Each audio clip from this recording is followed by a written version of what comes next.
Ең алдымен менің YouTube каналыма тіркеліп, қасындағы колокольчикті басып қойыңыз, себебі ең алдымен жаңа рецепт шықса, сізге бірінші көрінетін болады. Келесі жолы ресторанский пиццаның рецепті шығатын болады. Тіркеліңіз. Баршаларыңызға сәлем. Бүгін мен осындай орешкидің рецептісімен бөлісетін боламын. Ең алдымен ұнымызға крахмалды саламыз. Разрыхлителімізді саламыз және араластырамыз жақсылап. Крахмалымыз тек жүгері крахмалы болуы қажет. Бөлме температурасындағы майымызды салып, жақсылап үгітіп шығамыз.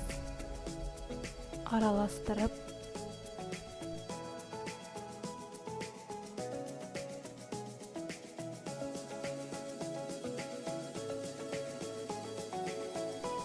Табамызға жұмыртқаны салып, шекерімізді салып, жақсылап миксерлейміз, аппақ болғанша.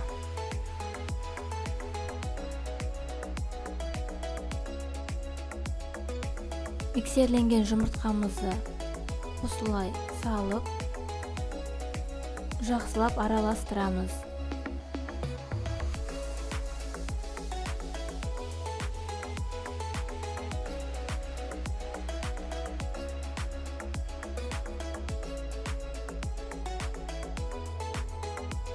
Менің тестам қолға жабысып тұр. Сол үшін мен кішкене ұн саламын. 20 граммдай, 15 граммдай. Сосын араластырамын. Осылай қолға жабыспайтын жұмсақ қамыр болу керек. Ұнды көп салудың қажеті жоқ, себебі қамырымыз қатты болып қалады. Дайын болған тестамызды алып, 5 граммдап өлшеп алып, домалақтап шығамыз. Неге домалақтап шығамыз? Себебі мынау формамызға салғанда жан-жағына жағылып кетпеу үшін.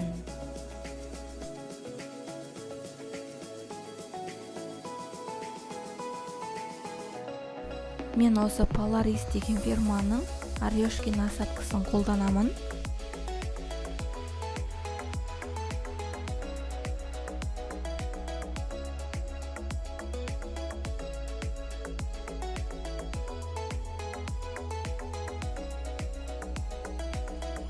Егер 5 граммнан артық немесе кем салатын болсаңыз, тестаңыз дұрыс шықпай қалады. Сол үшін ровно 5 грамм саламыз.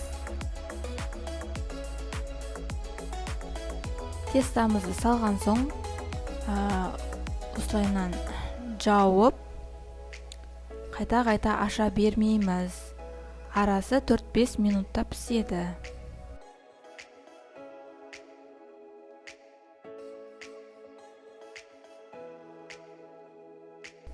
Ішіндегі салмасына осыны қосамыз, кондитерлік дүкендерде сатылады.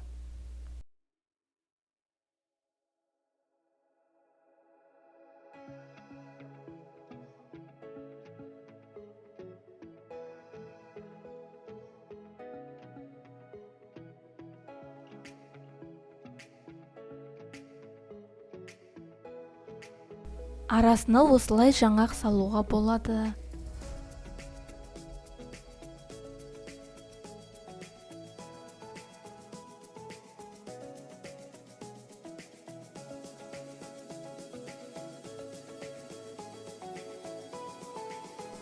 Мінекей біздің орешкиіміз дайын болды. Дәмі енді сөз жоқ, керемет. Менің каналыма тіркеліп, лайк басып кетіңіз. Және түсінбеген сұрақтарыңызды комментарийға жазыңыз. Мен міндетті түрде жауап беретін боламын. Ас болсын,